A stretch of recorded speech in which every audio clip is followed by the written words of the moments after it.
पाले जाते हैं।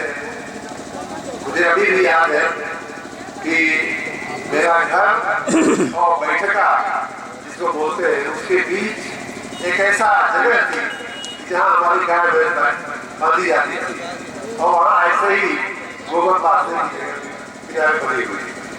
तो ये ऐसे परिवेश का मैं आदमी हूँ। हमारे साथ मैं माँ सरस्वती की कसम खा करके ये बात कह रहा हूँ। मैं खाली भाषण देने के लिए नहीं या आपको राजनीतिक रूप से लुभाने के लिए नहीं कह रहा हूँ। मेरा बचपन एक चौहान साथी के साथ खेलते हुए बीता है। राम स्वरूप चौहान आज भी मुझे उनका वो जिंदा है, हमारे साथ आते जाते मिलते रहते हैं। लखनऊ अभी जल्दी ही आए थे, शिक्षक होकर के रिटायर हो गए। उनके साथ मेरा बचपन बीता है।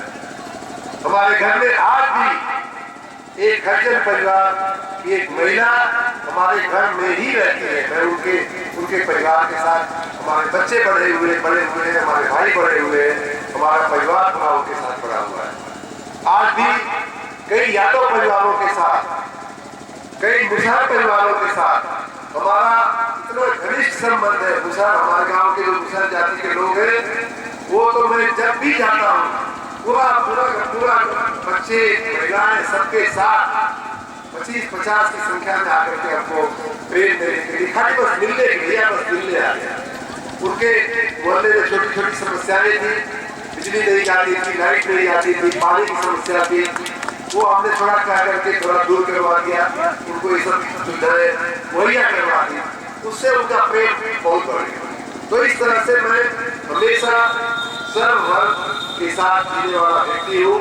मैंने कभी अन्य कुछ बात सोचा ही नहीं, छोटा बड़ा ऊंच नीच ये बात हमारे दिमाग में कभी थी ही नहीं। और उसमें भी जब से मैं प्रशासन में आया हूँ, जब से मैं राजनीति में आया हूँ, तब से मैं देख रहा हूँ कि समाज का एक वर्ग ऐसा है, बहुत से वर्ग ऐसे हैं मित्रों जिनका राजनीतिक वजूद बहुत बढ़ गया है। आप भी जानते हैं मैं कितनी बातें कर रहा हूँ। वो लोग जो मंत्रियों को, अफसरों को झुका देते हैं, मैं उनकी बात नहीं कर रहा हूँ। लेकिन समाज में अपने एक वर्ग ऐसा बीच में फंसा हुआ है, जैसा हमारे बीच से राजनीति कह रहे हैं, एक वर्ग ऐसा बीच में फंसा हुआ है कि तो उसका कोई माँ है तो कोई बाप, उसी में आप है। और आपको कभी इधर खींच दिया जाता है, कभी उधर खींच दिया जाता है। आप में से आधे इधर चले जाते हैं, आप में से आधे उधर चले जाते हैं। और यही कारण है कि आपकी स्थिति, आप जहाँ थे 50 साल पहले आप जहाँ थे, इसमें कई माताएं हैं जिनकी उम्र 50-60 साल होगी। आप जब बचपन आपका रहा होगा तब आपकी जो दशा थी वही दशा आप जब 60 साल के हो गए तभी आपकी दशा वही की वही बनी। 19-20 का फर्क शायद किसी की जिंदगी में आ गया होगा तो आ गया होगा, लेकिन कुल मिलाकर के आपकी माली हालत जैसी थी वैसी बनी। ऐसा कभी आपको जाति के आधार पे, जाति में भी अब तो उपजाति पे लोग चले गए, प्रजाति पे लोग चले गए कि भैया हम फलाना तो है लेकिन फलाने में भी वो फलाना है और हम इनका है। इस तरह की बातें मतलब इतना दुख होता है कि आपकी कर क्या रहा है समाज के साथ। जिसको हम अपना भाई मानते थे, जिसको हम अपना चाचा भैया भतीजा मानते थे, उसको हमको एक दूर कर दिया जाता है, तो फलाना प्रजाति का है तो फलाना प्रजाति का। सोचिए कितना विष समाज में फैलाया गया। और मात्र इसलिए तो खाली भाइयों बहनों मात्र इसलिए कि कुछ लोग अगर अपने से फूट करके आपने से अगर हमको वोट दे देंगे तो हमारा काम बन जाएगा, हमारी सीटें निकल जाएगी, हमारी सरकार बन जाएगी। इसलिए मैं बड़ी जिम्मेदारी के साथ आप सबसे ये बात करना चाहता हूँ। मैंने आप में से बहुत सारे लोगों को बहुत नजदीक से उनकी जिंदगी में मैंने देखा है। जैसा कि मैंने कहा मेरा बचपन ऐसे लोगों के साथ बीता है। मेरा कौन हुआ तब भी आज भी हमारे घर में आप जैसे लोगों का आना जाना बना हुआ है। चौहान लोग आते हैं, यादव लोग आते हैं, अनुसूचित जाति के लोग आते हैं। मेरा सबसे मिलना जुलना हमारे परिवार का इतना पुण्य हमारे माँ बाप का है। कहीं किसी से कभी कोई दुश्मनी नहीं और सबसे प्रेम है। उसको देखते हुए और हमारे मऊ जिले में एक दो बार हमारा ऐसे लोगों से भी संबंध हुआ है जो हमारे गांव में तो नहीं रहते हैं लेकिन ऐसे लोगों के जीवन में भी झांकने का मुझे मौका मिला। अभी कुछ दिन पहले मऊ जिले के बिंद टोलिया करके गांव है, मधुर तहसील, वहां मलाबिंद जात के लोग रहते हैं। पता चला कि वहां बड़ी भयंकर बाढ़ आई हुई थी, अभी बरसात गई है, इसमें 15-20 दिन तक, महीनों तक न्यूज में आता रहा, समाचार में आता रहा। और खास बात उसमें ये आती रही कि भाई ये पिछले 50-60 सालों से ये गांव हर बरसात में बर्बाद हो जाता है। हर बरसात में सरजू नदी के किनारे फंसा हुआ गांव हर बरसात में उससे दुर्दशा हो जाती है। और फिर जाते हैं लोग, फोटो खिंचाते हैं, चल देते हैं, और फिर अगली बरसात का इंतजार होता है। जो मड़ई और सौड़ी बनाई गई होती है बीच में, वो भी फिर अगली बरसात में चली जाती है। ये स्थिति हमारी आती है, चाहे बड़ा आ जाती है।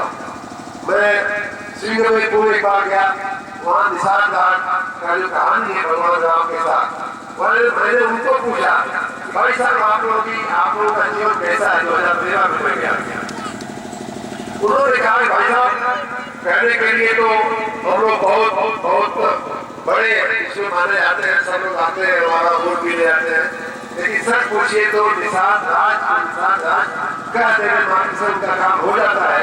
इसलिए हमारे लिए कोई विकास का काम करने की उनको चिंता नहीं करती। इसलिए ऐसे लोगों को, ऐसी राजनीति को पहचानने की आवश्यकता है। दूसरी बात, भाइयों बहनों, आपको मैं ये बात हर जगह कह चुका हूं, और इस बात में हमारा और आपके नेताओं में थोड़ा मतभेद भी एक बार हुआ था। इन्होंने कहा कि भाई हमारी जो 17-18 पिछड़ी जातियां है, उनको अनुसूचित जाति में लेना चाहिए। हमने कहा बिल्कुल लेना चाहिए, मेरा पूरा समर्थन है, लेकिन उसकी प्रक्रिया जब तक हो रही है तब तक के लिए क्या करोगे? तो तब तक के लिए ये करना है, उसमें समय लग सकता है, पता नहीं क्या होगा, सरकारें क्या करेंगी, लेकिन तब तक के लिए आज भी आपके लोगों को आरक्षण उपलब्ध है। और लेकिन वो आरक्षण आपको खाली बुलावा दिया गया, उस आरक्षण का लाभ किसी और मिलेगा, कोई और लोग लेंगे। तो इसलिए सबसे बड़ी आवश्यकता तो ये है माताओं बहनों कि आपके अंदर कितना भी संघर्ष करना पड़े, अपना पेट काट करके, अपने भूखे ला करके, अपने मजदूरी करके, अपने मेहनत करके भी आप अपने बच्चों को जरूर पढ़ाइएगा। जब आपका बच्चा पढ़ेगा, जब आपकी बेटी पढ़ेगी, तभी जाकर के वो आरक्षण का लाभ ले पाएंगे, तभी जाकर के वो अफसर बनेगी, डॉक्टर बनेगी, इंजीनियर बनेगी। उसके बिना और कोई उपाय नहीं है, क्योंकि जब आपका ही आरक्षण का कोटा वो लोग उपयोग कर रहे हैं जो अफसरों के बेटे हैं, बड़े नेताओं के बेटे हैं, राजनेताओं के बेटे हैं, मंत्रियों के बेटे हैं। ऐसे लोग ही आपके उस आरक्षण के कोटे का उपयोग करके निकल जाते हैं। आप गरीब का बेटा जहाँ था वही पड़ा बेटा।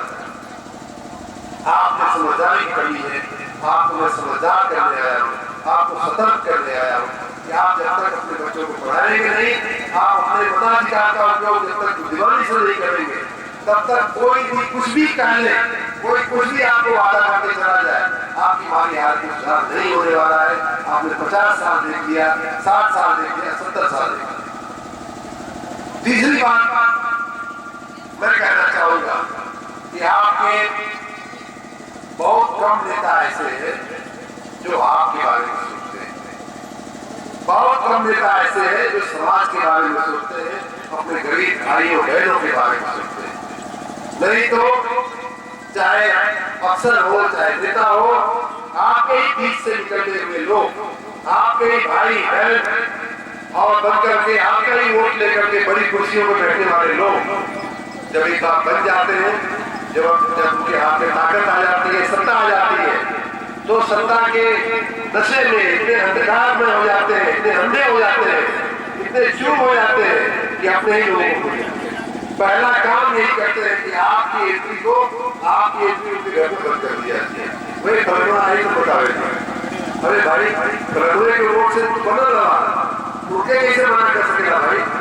लेकिन पहला काम ये करिए, जब बन जाइए ना अपने बढ़िया कुर्सी पर, बड़ी कुर्सी बैठिए, गांव से कोई भाई आपकी तरह भाई की तरह बहन की तरह पहले उन्हें मना करिए करना, मना करा, निशान के मना करा, फलाने मना के मना करा, वो हमें सामने आगे चलना चाहिए, हमारी बेइज्जती हो जाएगी।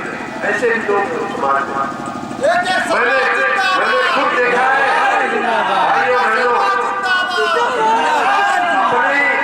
अपनी बेइज्जती से डर जाना लोग कि भैया अगर समाज का हो तुमने समाज के साथ बैठे कौन बेइज्जती भाई, वो समाज के जिक्रे बल पर तू मंत्री बनल रहा, तू अफसर बनल रहा, तू साहब बनल रहा, ओके बीच में बैठने में तो के शर्म आवत है, उसे मिलने में शर्म आवत है।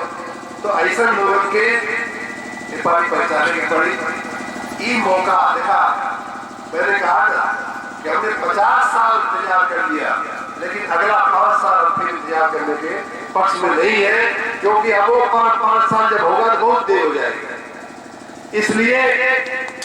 इसलिए भाइयों बहनों, आप लोग सतर्क रहिए, सही नेताओं को पहचानिए, सही पार्टियों को पहचानिए। कोई समाज पार्टी के लोग मैं देख रहा हूँ माननीय भीमसेन भाई राजभर, इनके जैसा संघर्षशील व्यक्तित्व, इनके जैसा संघर्ष करने वाला नेता, और मैं ये भी बता दूं कि ऐसा तेज, ऐसा बुद्धिमान व्यक्ति आपके समाज में बहुत कम मिलेगा।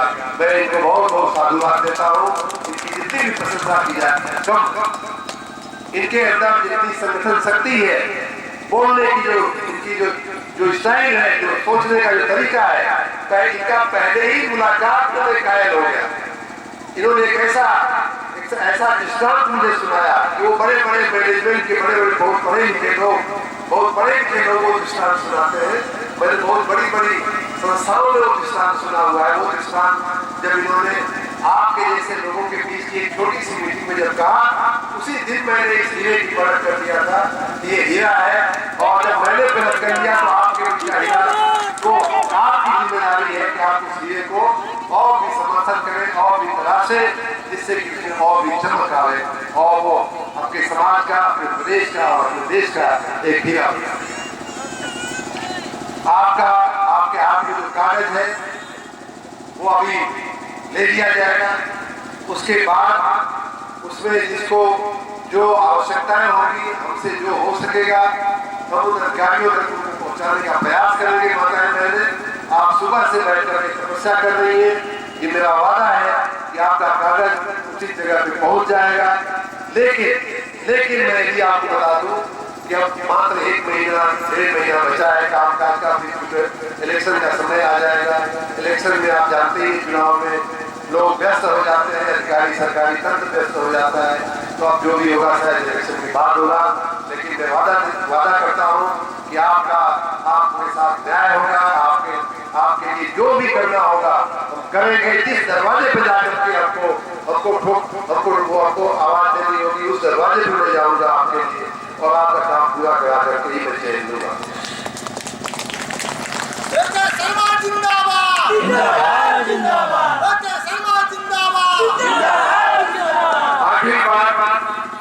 आखिरी बात मैं ये कह करके आपसे विदा लूंगा कि आने वाले दिनों में आप ऐसे तमाम लोगों से, जो लोग आपने अपने जीवन में कई बार वोट दिया होगा, कई चुनाव, अगर 50 साल की उम्र है तो 10 चुनाव हुए होंगे, 8 चुनाव तो हुए ही हो गया। हर आदमी के जीवन में 5 चुनाव हुए होंगे। उन 5 चुनावों में, उन 5 चुनावों का आप पीछे मुड़ करके देखें भाई ये आदमी आया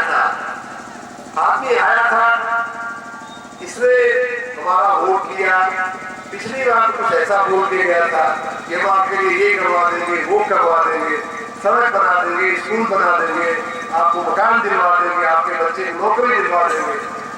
उन 5-7 चीजें जो बोल के गया था, उनमें से क्या एक भी पूरी हुई है क्या? आप ये इसका जरूर हिसाब लगाइए। हमारा ये क्षेत्र है, अकबरपुर हो या आजमगढ़ हो, अम्बेडकर नगर हो, हम लोग बहुत पिछड़े हुए हैं। हम इतने पिछड़े हुए हैं कि इससे पिछड़ा हुआ इलाका पूरे देश में शायद अब कोई और बचा नहीं।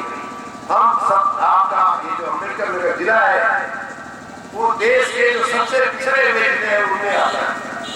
जो 600-700 जिले हैं पूरे देश में, उनमें 200 जिले जो सबसे पिछड़े हैं उनको अगर चिन्हित किया गया है तो उन सबसे पिछड़े हुए जिलों में आपका अम्बेडकर नगर आता है। आज भी पिछड़े जिलों को जो सहायता मिलनी चाहिए वो मिलती होगी, कितना उपयोग होता है भगवान जाने, लेकिन उन सहायता मिलने वाले जिलों की लिस्ट में आपका जिला अम्बेडकर नगर जिला भी है। यहाँ अगल बगल के कई जिलों के लोग आए हैं, ये सारे इलाके, सारा जिला, सारे जिले, पूरा इलाका पिछड़ा हुआ इलाका। और आज से नहीं है, हमने आपके जब से होश संभाला है तब से पिछड़ा हुआ है और आज भी वही का वही चल रहा है। इसमें परिवर्तन लाना है भाइयों बहनों, आपकी हालत में सुधार करना है, आपके चेहरे की मुस्कान हमें देखनी है, आपके बच्चे का भविष्य में संभालना है, आपकी बेटी के भविष्य में संभालना है। अब इसमें और इंतजार की गुंजाइश नहीं है। एक पारी में ना हो समझ ला 50 साल की जो तपस्या, 50, 60 साल, 70 साल की जो तपस्या होता वो भी बैठ जाए। अगला 5 साल, फिर इसके बाद का 5 साल, फिर इसके बाद का 5 साल, ये तक सिलसिला चलते रहे। ये पानी 5 साल बिगाड़े के ना है। ये पानी का वोट ये भी मांगे आवे, हम ये नहीं कह रहे कि आप इस पार्टी को दीजिए उस पार्टी को दीजिए, हम खाली ये कह रहे हैं भाइयों बहनों, जो भी आपके सामने आता है, ये भी आवे कैसे वोट पाओगे, उसे पूछा था कि भैया तो पिछली भैया तो आया ना या प्रणवा भैया आए थे, प्रणवा पार्टी का आए थे, का कैलस का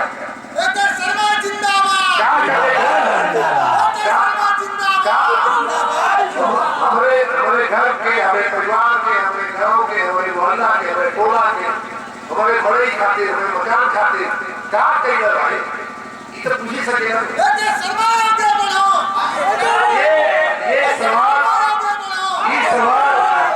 ये सवाल जबले हमारे ना पूछल जाए, ये सवाल पूछने का आदत जबले ना डाल जाए, तब तक तुम्हारा आपका विकास